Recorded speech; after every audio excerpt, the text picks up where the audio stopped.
우리 예배 시작하겠습니다. 기도하겠습니다.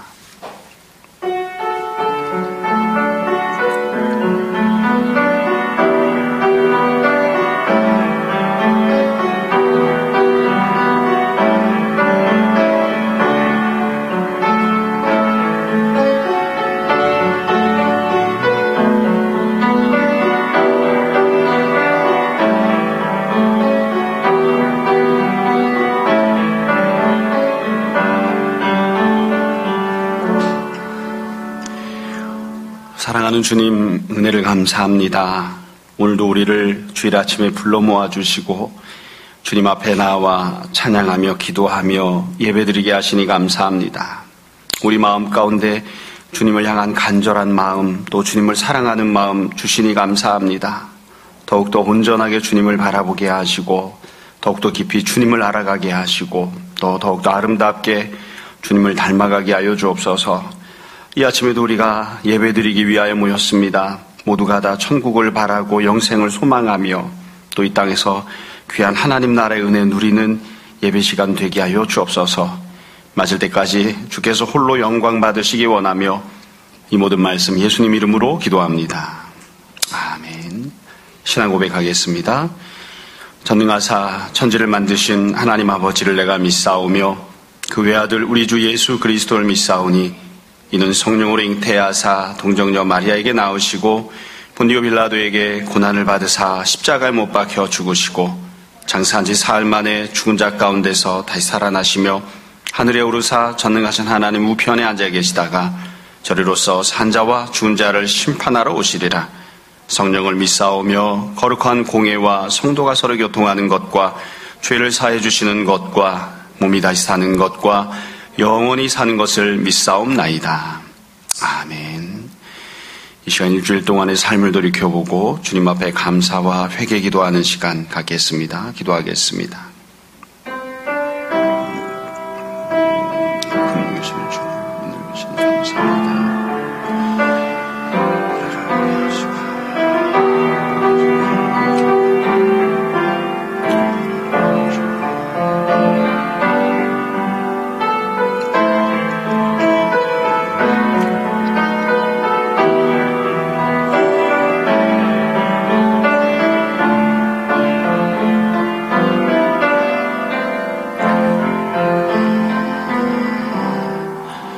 주님, 우리가 주님 생각 가득한 사람, 또 우리의 눈동자에 주님의 모습이 가득한 사람으로 살지 못하고 세상이 가득한 사람으로 살았던 때들이 많았음을 고백합니다. 주님, 우리의 마음이 또 우리의 바라보는 것들이 오직 주님께만 있게 하여 주시고 또 주님으로 인한 귀한 위로들을, 주님으로 인한 귀한 풍성함들을 누리게 하여 주옵소서. 오늘도 우리의 부족함을 주님 앞에 고백합니다. 우리의 허물과 죄를 용서하여 주시고 우리로 다시 한 번 더 정결함을 얻게 하여 주옵소서. 주께서 우리 모든 죄를 사하심을 믿으며 이 모든 말씀 예수님 이름으로 기도합니다. 아멘. 함께 자리에 앉으셔서 찬송가 317장 찬양하겠습니다. 내 주 예수 주신 은혜 한없건만 내 주 앞에 이 적은 것 다 드리니 주 예수여 내 정성을 받으소서. 주 날 위해 보배로운 피 흘리사 그 귀하신 생명까지 다 주시니 내 천한 몸이 생명을 왜아끼랴. 주 예수께 빚진 것이 한없건만 나 주 위에 드린 것은 참 적으니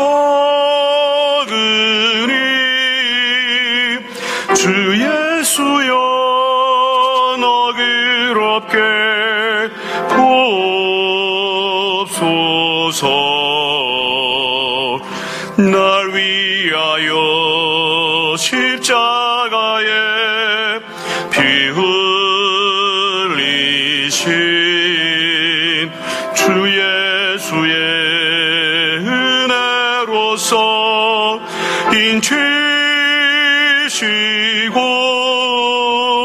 내 모든 것 주의 소유 삼으소서.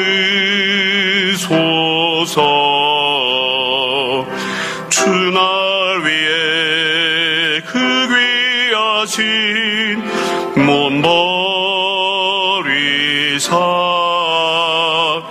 이 내 몸을 핏값으로 사셨으니 내 생명도 주 예수께 바칩니다.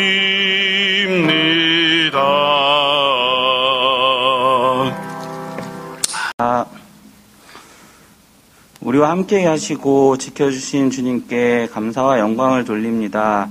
주의 은혜로 살아가고 있음을 기억하고 그 사실을 잊지 않도록 인도하여 주십시오.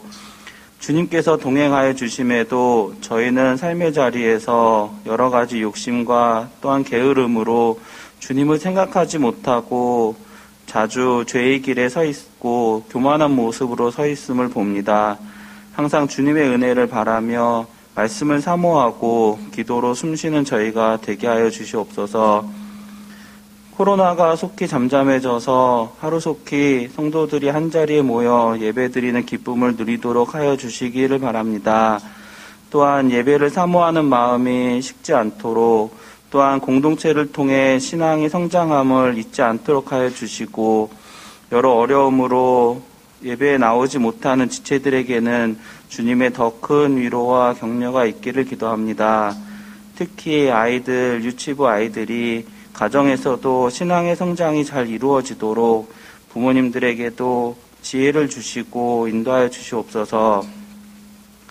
코로나 방역 수칙으로 작은 교회들이 더욱 힘든 시간을 견디고 있습니다. 주님의 사랑과 보살핌으로 이 시기를 잘 이겨내도록 도와주시고 또한 세계 곳곳에서 선교하시는 선교사님들과 그 가정에 특히 루마니아와 요르단, 일본에 우리 교회가 기도하고 후원하는 선교사님들과 가정에도 평안을 주시고 또한 어려움 속에서도 주님 말씀이 잘 전해지기를 바랍니다. 오늘 예배를 통해서 목사님을 통해 전해주시는 말씀 더욱 힘 주시고 말씀을 통해서 주님을, 예수님을 더욱더 잘 알고 또한 삶에서 저희가 예수님을 닮아가며 제자 삼는 제자의 모습으로 변화되고 성장할 수 있도록 하여 주시옵소서. 새해가 시작되고 한 달이 되어갑니다. 예배를 통해 말씀을 통해 신앙이 한 걸음 한 걸음 더욱더 성장하게 하여 주시고 또한 공동체를 서로 사랑하는 마음도 더욱 커지는 한 주가 되도록 인도하여 주시기를 바랍니다. 우리를 사랑하고 지켜주시는 예수님의 이름 받들어 기도드렸습니다. 아멘. 요한복음 9장에는 태어날 때부터 맹인이었던 사람을 예수님이 고쳐주시는 사건이 나옵니다. 몇 번 반복해서 말씀드렸지만 그 사건은 세밀하게 보면 세 단계로 전개가 됩니다. 처음에는 예수님께서 그 사람을 고쳐주시는 그 일이 나오고요. 사건이 나오죠. 그 뒤에는 이 사건과 관련해서 유대인들이 또 바리새인들이 불신앙으로 반응하는 아주 좀 상세하게 나온 대화가 두 번째로 들어 있습니다. 그래서 우리가 지난주에 그 말씀을 보면서 그 사람이 벌어졌던 기적을 믿지 아니하였던, 그리고 예수님께서 행하셨다는 것을 믿지 않았던, 그리고 예수님이 하나님의 아들이심을 믿지 않았던, 그래서 불신앙이란 게 도대체 무엇인가, 이와 관련해서 우리가 지난주에 말씀을 나누었죠. 그 뒤에 마지막 세 번째로 지금 읽은 본문이 나옵니다. 여기까지로 이제 내러티브가 태어날 때부터 맹인이었던 사람 고쳐주신 사건이 끝이 납니다. 지금 나오는 내용은 예수님께서 다시 찾아오셔서 이 사건과 관련해서 다시 말씀을 해주시고 또 주님께서 정말 하시려고 했던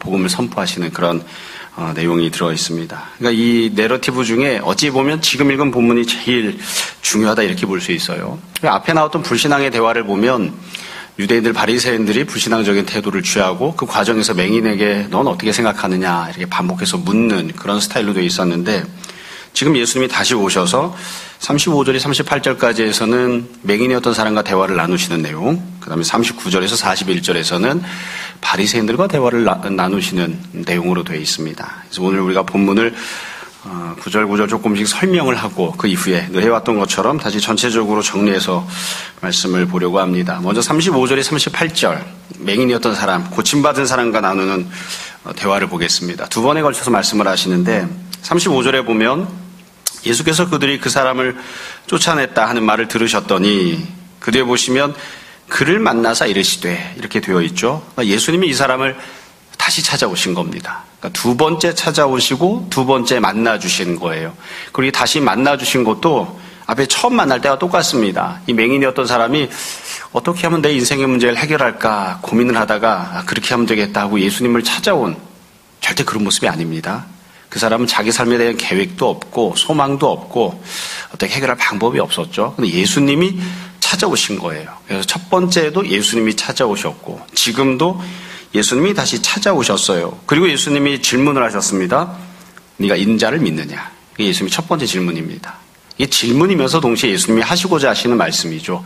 인자를 믿어야 한다는 예수님을 믿는 믿음과 관련된 내용을 예수님 말씀하시고 질문을 하셨어요. 그러니까 이 사람이 대답을 해요. 36절에 대답하여 이르되 주여 그가 누구시오니까 내가 믿고자 하나이다. 이 맹인이었던 사람이 대답을 했는데 이 대답도 굉장히 귀하고 아름다운 대답입니다. 왜냐하면 예수님 말씀하신 걸 그대로 받아서 다시 되풀이하잖아요. 그러니까 네가 믿느냐? 그러니까 사실은 내가 믿습니다 이러면 좋은데 아직 그럴 믿음은 없으니까 내가 믿고 싶습니다. 내가 믿기를 원합니다. 이렇게 대답을 했어요. 뿐만 아니라 예수님을 향해서 주여 이렇게 호칭을 했죠. 이 주여라고 하는 호칭은 우리가 예수님을 주님이라고 고백하는 그 호칭과 좀 다릅니다. 그러니까 옛날 사회에서는 상대방을 높여 부를 때에 극존칭으로 주여라고 하는 호칭을 쓰곤 했어요. 그래서 그런 의미로 이렇게 쓴 게 아닐까 싶어요. 그래도 여지껏 예수님을 향해서 이 사람은 이런 식으로 불러본 적이 없거든요. 이렇게 생각한 적도 없고 사실 앞부분에서 눈을 뜨게 해주셨을 때에도 이렇게 이야기하지 않았습니다. 근데 지금은 주여라고 호칭을 했어요. 영어 성경을 보면 이 부분을 Sir 그렇게 해놨다고 그러더라고요.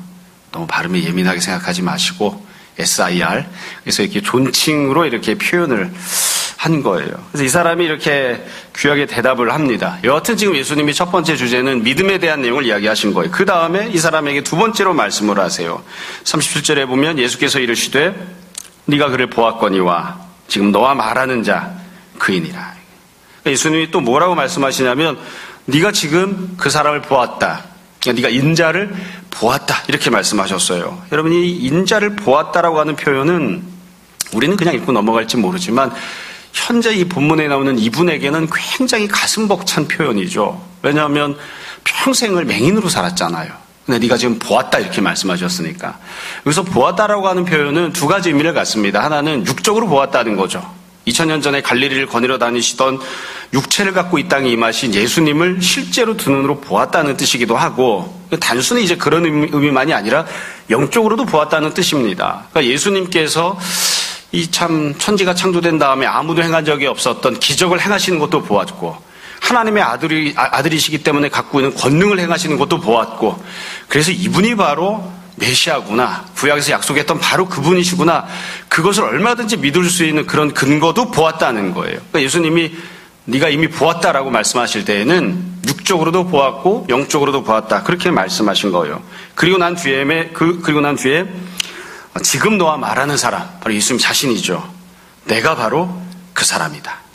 구약이 예언했던 그리고 네가 믿고자 한다고 했던 인자가 바로 나다. 이렇게 예수님께서 말씀을 하셨습니다. 이 사람이 지금 누리고 있는 은혜가 굉장히 큰 은혜입니다. 처음에도 말씀드렸습니다만 이 대화가 맹인과의 대화, 바리새인들과의 대화로 되어 있는데 사실 바리새인들과의 대화, 뒷분에 나오는 대화는 본질적인 대화는 아니에요. 지금 나오는 이 대화가 훨씬 더 중요하죠. 이 대화를 하시기 위해서 또 이 말씀을 주시기 위해서 예수님이 다시 찾아오신 것이니까 그래서 맹인이 어떤 은혜를 누렸는지를 쭉 보면 우리들도 이런 은혜를 누려야 되고 또 누리고 있다라는 것을 생각할 수 있거든요. 그래서 지금 보면 제일 첫 번째로 이 사람이 받아 누리는 건 다시 찾아오신 두 번째 만나주신 예수님을 누리는 은혜였고 두 번째로는 예수님을 직접 보는 은혜를 누렸죠. 그러니까 육적으로 영적으로 예수님을 보는 은혜를 누렸고 세 번째로는 예수님께서 복음을 선포하시는 것을 직접 들었습니다.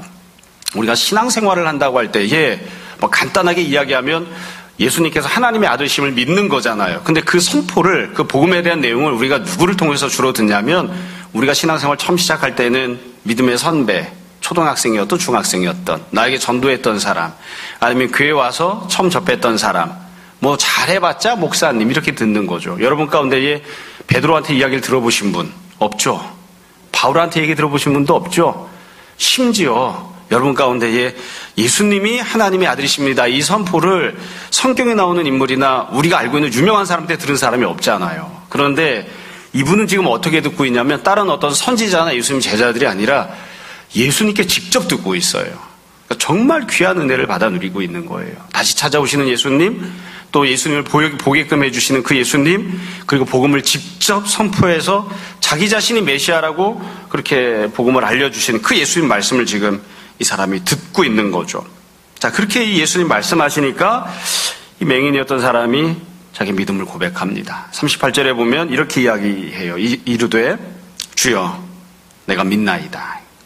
여기서는 주여라고 했을 때 이 주여는 처음에 말했던 주님이라고 하는 호칭과는 좀 다릅니다. 처음에는 그냥 단순히 존칭을 표현해서 주여 이렇게 했다면 지금 나오는 주여라고 하는 이 표현은 믿음을 담아서 표현하는 거죠. 우리가 주님께 주님이라고 하는 것과 비슷한 거예요. 영어 성경에서도 Lord라고 다르게 좀 번역했어요. LORD.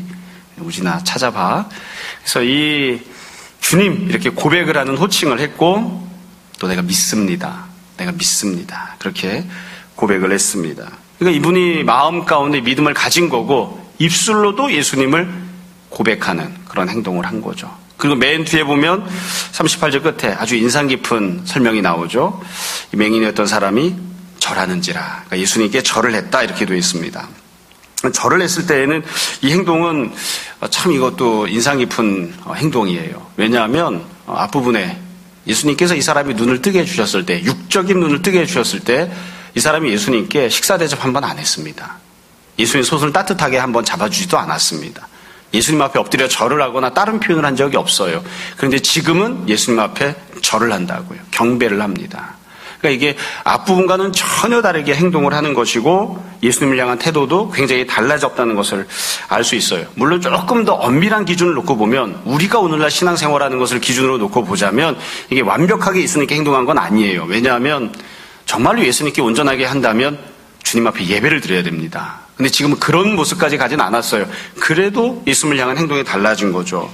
그래서 지금 이 35절부터 38절까지를 보면 이 내용이 참 인상 깊은 내용으로 되어 있습니다. 일단 예수님께서 오셔서 하셨던 내용을 보면 우리가 인간적으로 생각하면, 상식적으로 생각하면 앞부분에서 눈을 뜨게 해주셨으니까 찾아오셔서 눈은 잘 보이느냐, 오늘 식으로 안과 선생님이 이야기하는 것처럼 친다면 눈부심 현상은 없느냐, 다른 불편한 일은 없느냐, 다른 거 뭐 육적으로 살아가는데 네가 또 다르게 필요한 거 없느냐, 이런 질문을 하시는 게 맞을 것 같아요. 근데 그런 얘기는 하나도 안 하세요. 그리고 지금 예수님이 어떻게 하시냐면 육적인 부분이 아니라 예수님과 관련되어 있는, 그러니까 우리식으로 편하게 이야기하면 여지껏은 신앙생활을 안 했는데 이제는 신앙생활을 하는 것과 관련되어 있는, 이걸 조금 더 그냥 다르게 표현하면 영적으로 눈을 뜨는 것과 관련되어 있는 그런 부분에 대해서 예수님이 지금 말씀하시는 겁니다.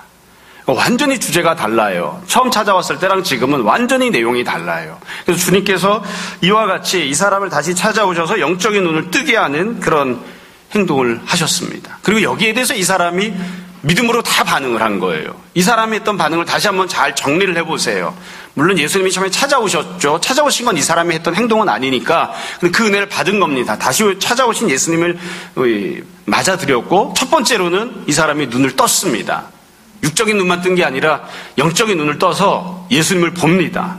예수님이 하나님의 아들이심을 육적인 예수님만 보는 게 아니라 예수님의 영혼을 봅니다. 누구신지를 알기 시작하는 거예요. 두 번째로는 예수님을 볼 뿐만 아니라 예수님의 음성을 듣습니다. 예수님의 음성을 듣는 사람이 되었죠. 복음의 선포를 듣는 사람들이 된 거예요. 세 번째로는 그 예수님을 향해 마음속에 믿음을 갖기 시작했습니다. 마음에도 믿음을 품기 시작합니다. 네 번째로는 그 품었던 믿음을 입술로 고백합니다. 주님 제가 믿습니다라고 입술로 고백하는 사람이 되었고, 다섯 번째로는 행동으로 예수님께 절하는 사람이 되었죠. 그래서 이 내용을 보면 이 사람이 여지껏 살아오면서 한 번도 생각해 본 적이 없었던, 한 번도 이렇게 해본 적이 없었던 전혀 새로운 종류의 삶을 지금 시작하는 겁니다.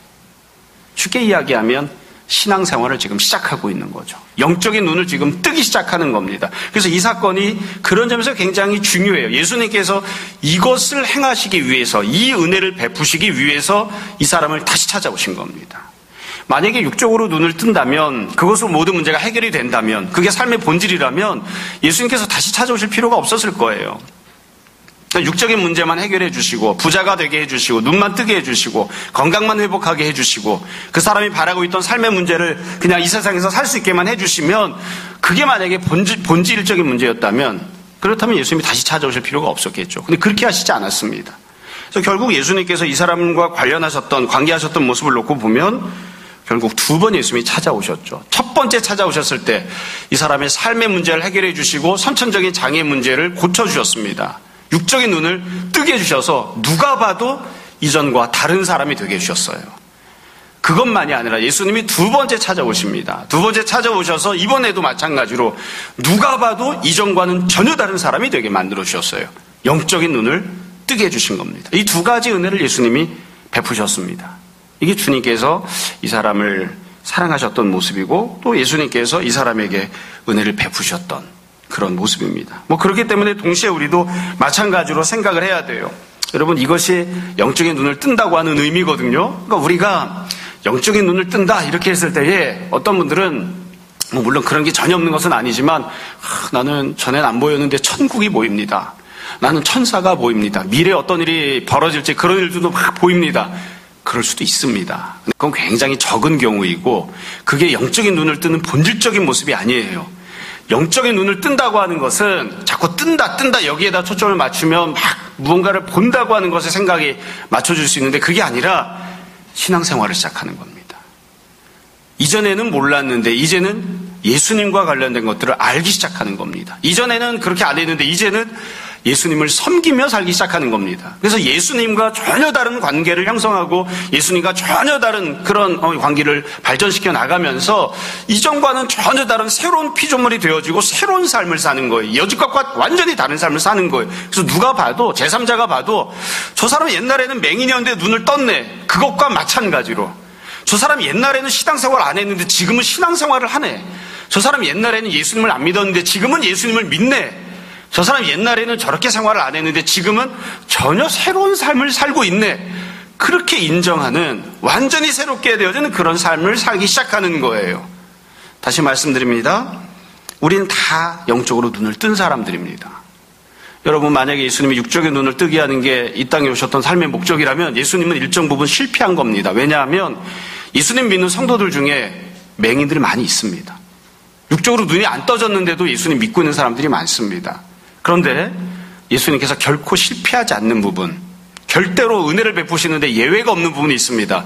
예수님 믿는 사람이라면 누구나 다 영적으로는 눈을 떴습니다. 예수님 믿는 사람들은 다 예수님을 봅니다. 예수님의 말씀을 듣습니다. 예수님을 마음속에 믿고 예수님을 입술로 고백하고 예수님을 경배하고 예배드리는 사람이 됩니다.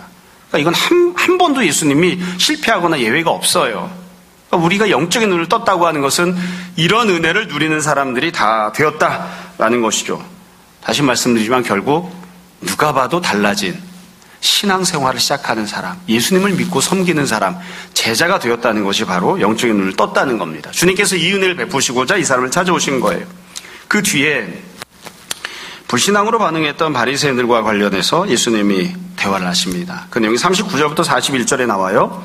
39절에 보면 예수께서 이르시되 내가 심판하러 이 세상에 왔으니 이렇게 말씀을 시작하십니다.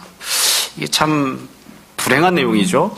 사실 예수님이 이 땅에 오실 때에는 심판하러 오셨다기보다는 물론 심판도 하시지만 이 앞에 나왔던 대화처럼 앞에 나왔던 사람이 은혜를 받은 것처럼 구원과 은혜를 베푸시기 위해서 이 땅에 오신 겁니다. 근데 예수님이 지금 바리새인들과 대화 시작하시면서 나는 심판하러 왔다 이렇게 말씀하셨잖아요. 그럼 앞부분에 맹인이었던 사람에겐 무엇 때문에 오신 걸까요? 구원을 베푸시기 위해서 오신 거죠. 은혜를 베풀기 위해서 오신 거죠. 그걸 예수님은 다르게 뭐라고 말씀하셨냐면 네가 인자를 믿느냐. 인자를 믿는 그런 사람으로 바꿔주시기 위해서 이 땅에 오셨던 거예요. 근데 그런 은혜만 있는 게 아니라 불신앙으로 행하는 사람들에게 심판하러 오시거든요. 근데 이 심판하러 오셨다고 하는 표현을 읽으면서 우리가 조금 뭐라고 말할까요? 정말 그럴까? 이런 생각이 드는 부분들이 있습니다. 뭐냐면 우리가 좀 인간적으로 생각해 보면 있는 그대로 현실을 그대로 받아들이고 인정을 하자고요. 여러분 여기서 이 말씀을 들었던 바리새인들이 육신을 갖고 살아가는 동안 평생 죽을 때까지 심판을 받았나요? 불신앙으로 반응했던 사람들이 더 가난하게 되거나 아니면 더 어려움을 만나거나 그렇게 됐을까요? 아닙니다. 그러니까 이게 참 묘한 부분이에요. 그러니까 예수님을 믿지 않는 사람, 불신앙으로 반응하는 사람들은 그 마음이 이제 불신앙으로 가득 차 있기 때문에 예수님을 무시하고 있기 때문에 어떻게 생각하냐면 예수님께서 나는 너를 심판할 것이다 이렇게 말씀하시면 마음대로 하세요. 심판을 하든 뭘 하든 마음대로 하세요. 여지껏도 보니까 바리새인들 예수님이 심판한다고 했지만 잘 먹고 잘 살고 아파트 사고 잘만 지내던데 마음대로 하세요. 심판을 하든 말든. 그런 마음이 들 수도 있어요. 근데 동시에 이걸 거꾸로 생각하면 또 우리가 어떤 마음을 가져야 되냐면 예수님이 분명히 심판한다고 하셨잖아요. 심판으로 오셨다고 했잖아요. 예수님 절대로 거짓말 안 하시거든요. 근데 심판을 이미 받기로 돼 있는 사람들은 자신들이 심판을 받고 있다는 사실을 모릅니다. 그러니까 우리들도 주님께서 내가 너를 심판하겠다 말씀하셨을 때 당장 마른 하늘에서 날벼락이 떨어지지 않아도 야, 내가 지금 심판을 이미 받고 있고 심판이 예정되어 있는 그런 모습으로 살고 있는데 내가 그것도 모르고 지내고 있는 건 아닌가? 그런 마음을, 두려워하는 마음을 가져야 됩니다. 지금 당장 마른 하늘에 날벼락이 떨어지지 않았어도 지금 당장 내가 하는 일이 망하지 않았어도 주님께서 심판하러 오셨다고 하는 말씀을 우리가 무겁게 들어야 돼요. 바리새인들은 심판을 받는 사람들, 예수님께서 심판하시려고 하는 사람들이에요. 그러면서 주님께서 이 심판을 설명하셨어요. 무엇이 심판인지 그리고 왜 심판을 받는지. 그 뒤에 보시면 39절 세 번째 줄입니다. 보지 못하는 자들은 보게 하고, 이건 뭐 아픈 맹인과 관련됐던 내용이죠. 보지 못하는 자들이 보게 한다는 것은 계속 말씀드린 것처럼 두 가지를 보는 겁니다. 첫 번째는 육적으로 보는 것이고 두 번째로는 영적으로 보는 것입니다. 근데 이 바리새인들과 관련된 건 그 다음이에요. 39절 끝부분입니다. 보는 자들은 맹인이 되게 하려 함이라 하시니. 그러니까 예수님께서 심판하신다고 하시면서 보고 있는 사람들이 맹인이 되게 하시겠다 이렇게 말씀하셨어요. 보는 사람들 맹인이 된다. 이것도 우리가 잘 생각해 볼 필요가 있습니다. 여기서 말하는 보고 있는 사람들은 어떤 사람들이냐면 육적으로 보고 있는 사람들입니다. 육적으로 보고 있는 사람. 영적으로는 보고 있지 못해요. 그러니까 육적으로는 다 멀쩡히 눈뜨고 이것저것을 보고 있는 사람들인데 그 사람들을 예수님이 맹인이 되게 하시겠다고 말씀하셨어요. 이것도 좀 생각해 보자고요. 여러분, 예수님이 실제로 누군가를 맹인이 되게 하신 적이 있나요? 육적으로건 영적으로건. 한번 생각해 보세요. 누군가 예수님 말씀을 잘 안 들었어요. 그래서 그 사람이 벌을 받아서 시력을 상실하는 그런 경우가 성경에 나옵니까? 안 나옵니다. 그런 경우. 사실은 예수님께서 누군가를 육적으로 맹인이 되게 하신 적 없어요. 그러면 또 엄밀하게 생각해 보자고요. 영적으로 누군가를 예수님께서 맹인이 되게끔 하신 적이 있나요? 그것도 사실은 없어요. 예수님을 잘 보고 있고 예수님을 잘 믿고 있는데 그 사람을 예수님께서 심판하시기 위해서 그 사람이 예수님 안 믿는 사람, 예수님 모르는 사람이 되게끔 만들어버리시는, 없어요. 그런 경우도. 그러니까 맹인으로, 영적인 맹인으로 태어난 사람들이 그냥 끝까지 영적인 맹인으로 살고 있는 것 뿐이에요. 예수를 믿지 않는 바리새인들에게 그들에게 강권적으로 역사하셔서 무조건 예수를 믿게끔 이렇게 안 하시고 내버려 두시고 방치하세요. 그냥. 그것뿐이지 예수님을 잘 보고 있던 사람을 예수님을 보지 못하게 하시는 그런 경우는 없어요. 그런 점에서 우리가 또 다른 측면에서 이 말씀을 생각해 볼 필요가 있습니다. 보던 사람들이 맹인이 되게 한다. 여러분, 우리가 누군가를 맹인이라고 이야기할 때는 어떤 경우냐면 이런 거예요. 대부분의 사람들, 우리가 대부분은 다 눈을 뜨고 잘 쳐다보고 있잖아요. 시력을 갖고 있잖아요. 근데 몇몇 사람들이 시력이 없죠. 그래서 맹인이라고 하는 걸 우리가 알고 있는 겁니다. 그러니까 우리는 시력을 갖고 있는데 저 사람들은 시력이 없어요. 그래서 시력을 갖고 있는 사람들이 보니까 저 사람들은 맹인이야 이야기를 하는 거죠. 다 우리가 그래서 나는 보는 사람, 저 사람 못 보는 사람 이렇게 얘기를 합니다. 그런데 이 땅에 태어났던 모든 사람들은 예수님께서 이 땅에 오시기 전까지는 다 영적인 맹인으로 살고 있었습니다. 모두가 다 영적인 맹인이에요. 이렇게 이야기하면 좀 송구하고 좀 미안한 면이 있지만 아브라함이 예수님을 본 적이 있을까요? 아브라함이 예수님을 알았을까요? 아브라함이 예수님을 믿었을까요? 아니, 태어나지도 않았는데 어떻게 예수를 믿습니까? 본 적이 어떻게 있겠어요? 어떻게 복음 선포를 들었겠어요? 어렵죠. 물론 우리가 아브라함이 미래를 바라보면서 미래에 대한 소망 가운데 희미하게 예수님을 향한 믿음이 있었다 이렇게 얘기할 수는 있지만 실제로 아브라함이 예수를 본 건 아니거든요. 다윗이 예수를 봤을까요? 이 땅에 태어난 모든 사람들은 예수 그리스도께서 이 땅에 오실 때까지는 모두가 다 영적인 맹인이에요. 모두가 다. 몽땅 한 사람도 빠짐없이. 예수를 본 적이 없어요. 예수를 믿은 적이 없어요. 다 맹인으로 살았어요.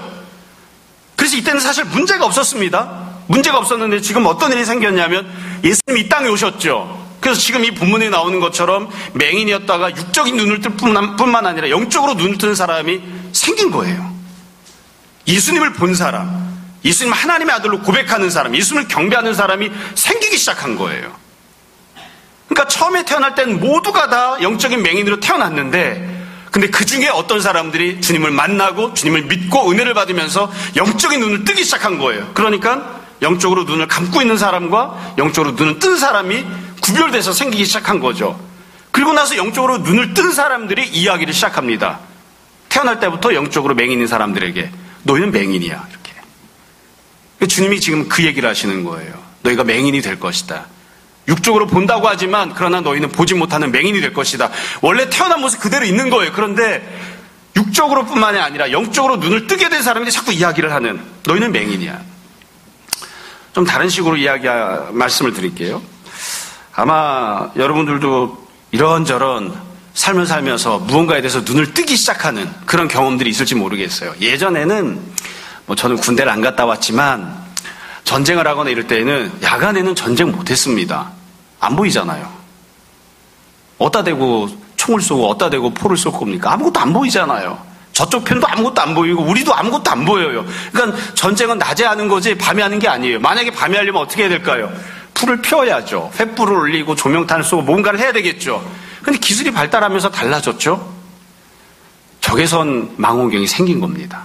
밤중에 적외선 망원경을 탁 쓰면 그러면 보인다고요.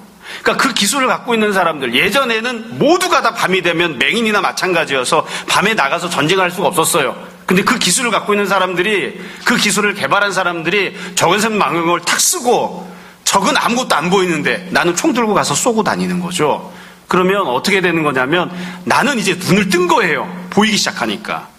그리고 여전히 맹인인 사람들, 아직 아무것도 못 보는 사람들, 그 사람들은 맹인이 돼버린 게 아니에요. 그러나 눈 뜬 사람이 생기면서 그 사람들이 맹인이 돼버리는 그런 지경을 만나게 된 거죠. 지금 예수님이 그 말씀을 하시는 겁니다. 예수님이 그 말씀을 하세요. 우리가 잘 아는 것처럼 예수님께서 니고데모를 만나셨습니다. 니고데모가 찾아왔죠. 예수님이 하셨던 첫 번째 말씀이 무엇입니까? 네가 거듭나지 않으면 하나님 나라를 볼 수 없다. 다르게 이야기하면 너는 영적인 맹인이다. 네가 아무리 유대인으로 태어났어도 아무리 바리새인이어도 네가 아무리 대단하고 잘나도 너는 영적인 맹인으로 태어나서 아무것도 보지 못하는 사람, 하나님 나라도 보지 못하는 사람, 내가 하나님의 아들이라는 것도 보지 못하는 사람에 불과할 뿐이다. 그게 예수님 말씀이에요. 그런데 지금 여기 보면 육적으로 영적으로 눈을 뜨는 사람이 생긴 거예요. 이 사람이 이제 여지껏은 모두가 다 맹인이었으니까 아무도 상관없이 살았지만 이제부터는 이 사람이 말할 거예요. 예수님도 말씀하시고 이 사람도 말할 거예요. 우리들도 마찬가지죠. 우리가 예수님 안 믿는 사람을 보면 어떤 마음을 갖습니까? 불쌍하게 여기는 마음을 갖잖아요. 그 사람이 돈이 없거나 건강이 없거나 이래서가 아니라 그 사람의 영혼이 보인다고요. 그 사람의 영혼이 당하게 될 운명이 보인다고요. 알고 있잖아요. 그들이 결국 죽은 다음에 지옥에 가야 된다는 것을 알고 있잖아요. 보이기 시작한다고요. 그러면서 그들이 맹인이 된 거예요. 그게 심판을 받은 겁니다. 누군가 구원을 받고 은혜를 받으면서 영적으로 눈을 뜨는 사람들이 생기고 그래서 그들이 보기 시작한 거죠.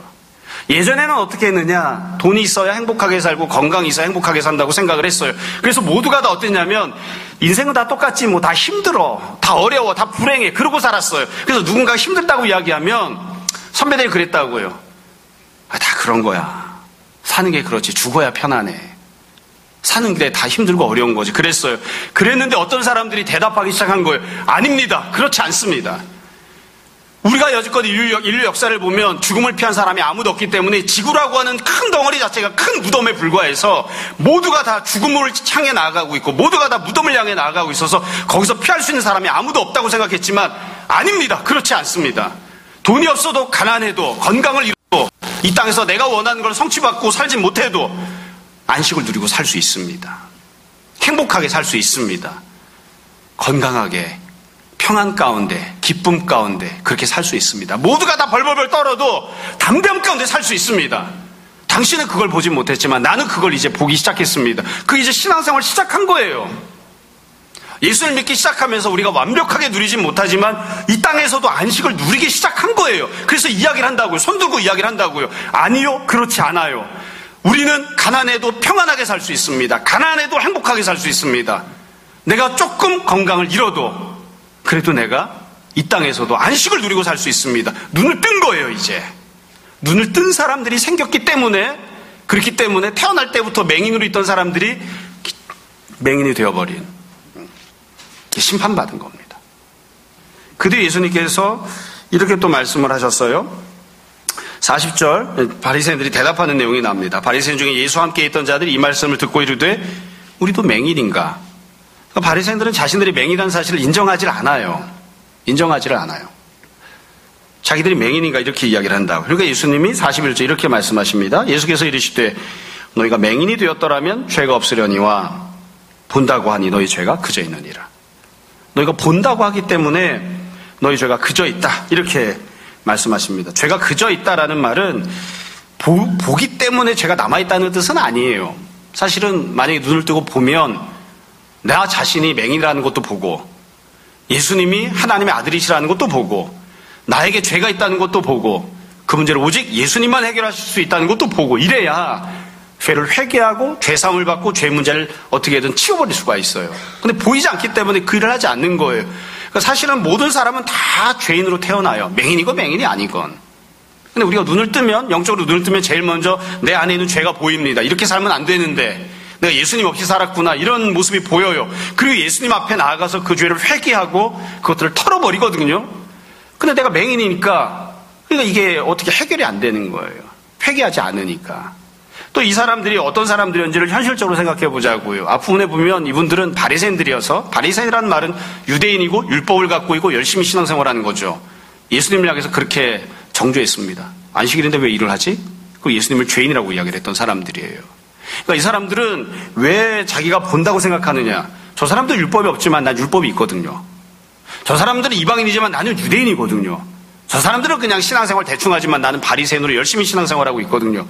그렇기 때문에 자기가 본다고 생각을 해요. 예수님이 지금 그 말씀하시는 거죠. 그게 너희를 더 불행하게 만들어.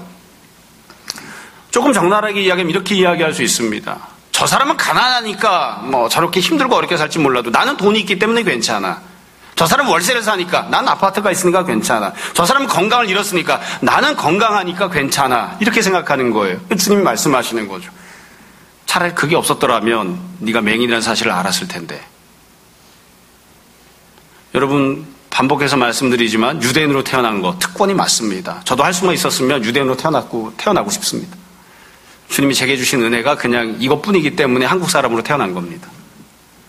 저도 할 수만 있으면 율법을 갖고 이렇게 태어났었으면 좋겠습니다. 율법 받은 거 대단한 특권 맞습니다. 우리 율법 못 받았잖아요. 주님께서 큰 은혜를 베푸시고 특권적인 사랑을 베풀어 주셔서 그들이 율법을 갖고 있고 아브라함의 후손으로 태어났고 여러 가지 많은 은혜들을 받았어요. 바리새인이 되었고. 그러나 그것이 도리어 예수님을 보지 못하게 만드는 그런 이유가 된 거예요. 자기가 뭔가를 본다고 생각하게끔 만든 거죠. 사실은 보지 못하고 있는데. 우리도 종종 그런 때들이 있죠. 여러분 잘 한번 생각해 봤으면 좋겠습니다. 이건 우리가 뭐 얼마든지 다 스스로에게 잘 적용할 수 있는 문제인 것 같아요. 자, 말씀을 정리를 할게요. 오늘 예수님께서 맹인이었던 사람에게 새로운 삶을 시작하게 하시는 은혜를 베푸시고 불신앙으로 반응했던 바리새인들에게 심판을 선포하시는 이 말씀을 하셨습니다. 이 본문과 관련해서 우리가 여지껏 했던 내용을 다시 한 번 더 정리해서 몇 가지로 말씀을 드리려고 합니다. 언제나 그렇지만 역시 제일 중요한 건 문자적인 의미입니다. 이 본문에서 예수님이 도대체 어떤 말씀을 하시길 원하시는가, 또 어떤 은혜를 베푸시는가. 제일 중요한 첫 번째는 예수님을 봐야 됩니다. 예수님을 볼 수 있어야 됩니다. 눈을 떠야 합니다. 육적인 눈만 뜨는 것이 아니라 영적인 눈을 떠야 됩니다. 예수님을 믿고 예수님을 섬기는 신앙생활을 하는 그런 영적으로 눈뜨는 사람들이 되어야 됩니다. 예전에 성경 공부할 땐 제가 그래서 이 단락의 주제를 그렇게 이야기했습니다. Open your eyes. 눈 떠라. 예수님을 보는 눈을 뜨는 겁니다. 다른 거 보는 게 아니라 예수님을 보는 눈을 뜨는 그런 사람들이 되어야 됩니다. 우린 다 일정 부분 이미 예수님을 바라보는 눈을 뜬 사람들입니다. 두 번째로 여기 나오는 이 영적으로 눈을 뜬 분 있잖아요. 맹인이었던 분. 육적으로도 눈을 뜨고 또 영적으로도 눈을 뜬 분. 이분을 가만히 생각해 보시면 육적으로는 더 이상 눈 뜰 게 남아있는 게 없습니다. 그렇죠? 이분이 눈을 떴을 때 시력이 얼마였을까요? 2.0, 1.5, 1.0 뭐였을까요? 잘 모르겠어요. 시력이 더 좋아질 수 있는 여지가 남아있는지는 모르겠지만 맹인이었다 눈을 육적으로 딱 뜨면 다 보인다고요. 더 이상 눈을 뜰 게 없어요. 근데 영적으로는 그렇지 않습니다. 영적으로 이분이 눈을 뜬 게 맞아요. 그러나 이분은 이 영적으로 눈을 뜬 상태에서 이 현재 상황에서 아직 십자가를 보진 못합니다. 아직 부활도 보지 못합니다. 아직 예수님께서 승천하셔서 하나님 보좌 우편에 앉아 계시다고 하는 것도 보지 못합니다. 그러니까 완전히 눈을 뜬 건 아니에요. 완전히 눈을 뜬 건 아니에요. 그런 점에서 보면 우리가 이분보다 더 큰 은혜를 받았죠. 우리는 더 많이 눈을 떴어요. 왜냐하면 우리는 육적으로는 예수님을 본 적이 없지만 예수님께서 하나님의 아들이시고 예수님께서 십자가에 달려 죽으셨고 3일 만에 부활하셨고 승천하셔서 현재 하나님 보좌 우편에 앉아 계시다고 하는 것을 우리가 보는 사람들이에요. 우리는 그걸 믿습니다. 그러니까 우리가 그런 점에서는 이분보다 훨씬 더 눈을 많이 떴어요. 그럼에도 불구하고 우리가 아직도 완전하게 예수님을 완벽하게 보고 있는 건 아닙니다. 여러분 솔직하게 언제나 그렇지만 현실을 인정해야 돼요. 여러분 천국이 예수님이 세세하게 세밀하게 다 보이십니까? 그런 사람 거의 없어요. 아무도 없어요 사실은. 우리가 완전하게 영적인 눈을 뜨는 건 언제 일어나느냐? 천국에 가서 우리가 예수님을 얼굴과 얼굴을 맞대고 쳐다볼 때 그때 우리가 영적으로 완전히 눈을 뜨게 될 거예요. 그러니까 사실은 우리가 일정 부분은 눈을 떴지만 아직 완전하게 눈을 뜬 건 아니에요. 영적으로도. 그래서 우리가 늘 가난하고 겸손한 마음으로 주님 앞에 은혜를 구하는 사람들이 되어야 되는 겁니다. 제가 주님을 조금 더 세밀하게 보도록, 제가 주님을 더 깊이 보도록, 주님을 더 자세하게 볼 수 있도록 저희 눈을 뜨게 해주시고, 제가 주님을 더 깊이 알아가게 해주시고, 제가 주님을 더 열심으로 잘 섬길 수 있게 해달라. 그렇게 우리가 기도해야 됩니다. 모든 것은 천국에서 완성이 될 겁니다. 그러니까 이 땅에서는 누구나 다 과정 속을 걸어가고 있어요. 다 도중이에요. 길리를 걸어가고 있는 거예요. 사실 우리가 완벽하게 보이면 허튼 짓 하는 사람 없을 거예요. 눈을 뜨기는 떴는데 희미하게 보이니까, 완전하게 보이지 않으니까 신앙생활 하다가 중간에 자꾸만 좌로 우로 막 치우치고 이럴까 저럴까 고민을 하는 거죠. 눈앞에 멀쩡히 딱 보이면 좀 그런 일이 덜 할 텐데 뚜렷하게 안 보이기 때문에 자꾸 갈등을 하는 겁니다. 세 번째로 지금 이 주제를 조금 더 확장해서 조금 멀찌감치 더 생각을 해보자고요. 주제 자체가 뭡니까? 예수님을 보는 거죠. 예수님을 보는 겁니다. 신앙생활을 하는 거예요. 예수님과 긴밀한 관계를 맺는 거예요. 자, 이 부분을 우리 삶 속에 우리가 그대로 잘 적용을 했으면 좋겠습니다. 여러분, 혹시 우리 예수님 처음 만났을 때, 신앙생활 처음 시작할 때, 그때 우리가 눈이 떠지는 경험을 하거든요. 그리고 일주일에 1시간 예배드리러 나왔을 때 예배 시간에는 눈을 뜬 상태에서 예수님을 보고 있는 겁니다. 그런데 그런 때 빼고 나머지 때에도 나머지 장소에서도 우리가 예수님을 봅니까? 이거 아주 중요한 문제죠. 우리가 일상적으로 늘 생각하고 적용하는 부분이에요. 여러분 집에서 밥 먹을 때 예수님을 봅니까? 예수님이 보이시나요?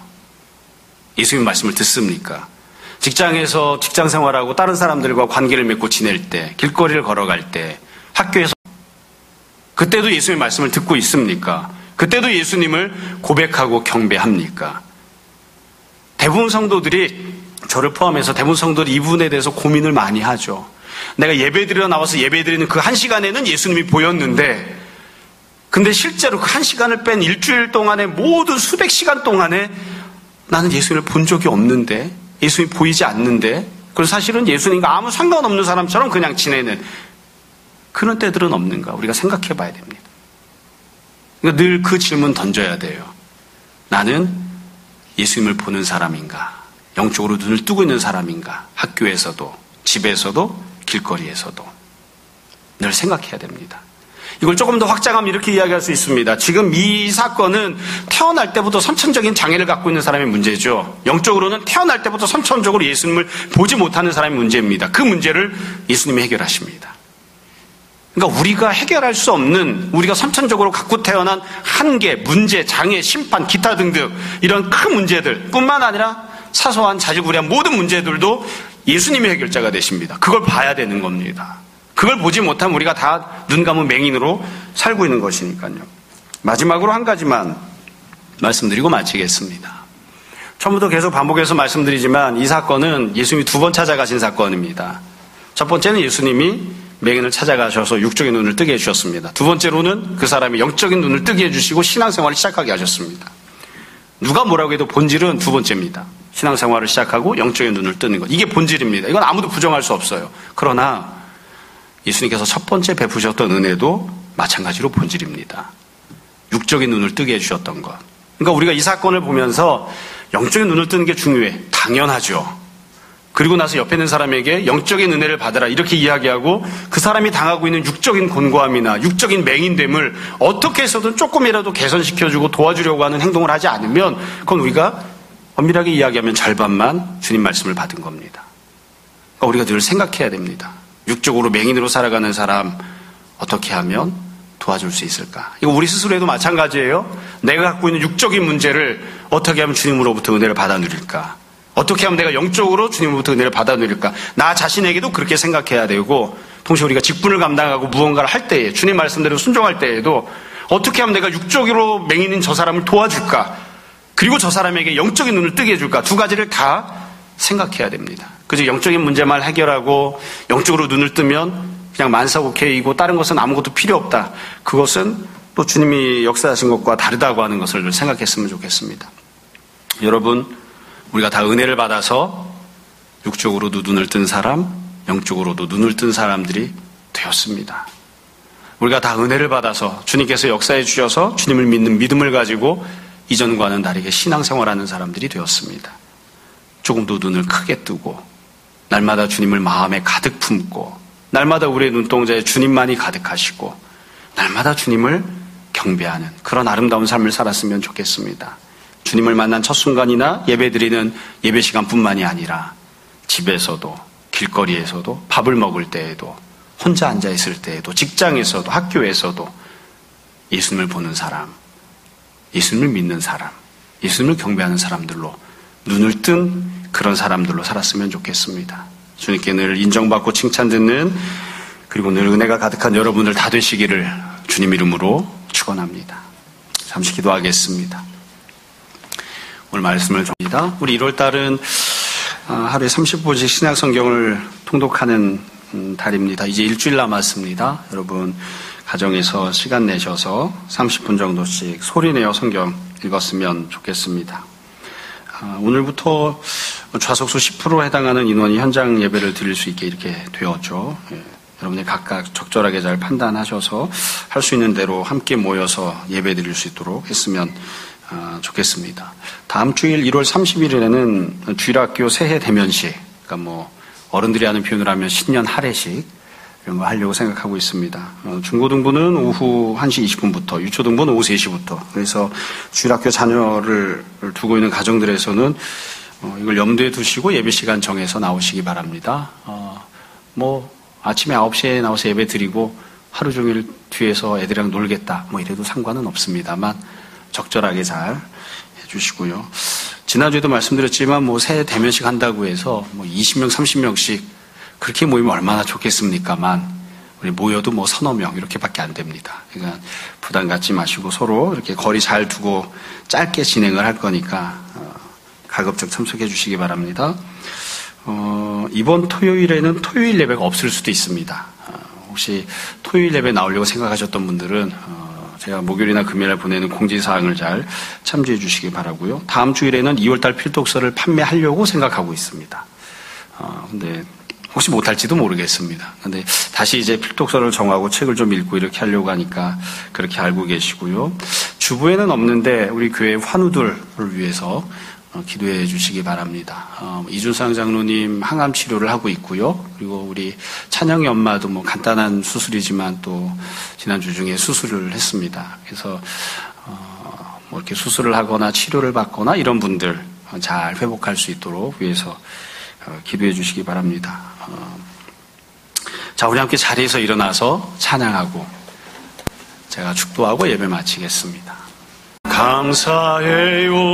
깨닫지 못했었는데 내가 얼마나 소중한 존재라는 걸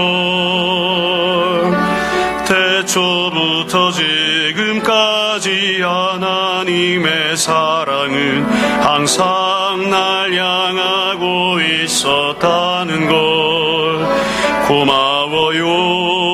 그 사랑을 가르쳐준 당신께 주께서 허락하신 당신께 그리스도의 사랑으로 더욱 섬기며 이제 나도 세상에 전하리라.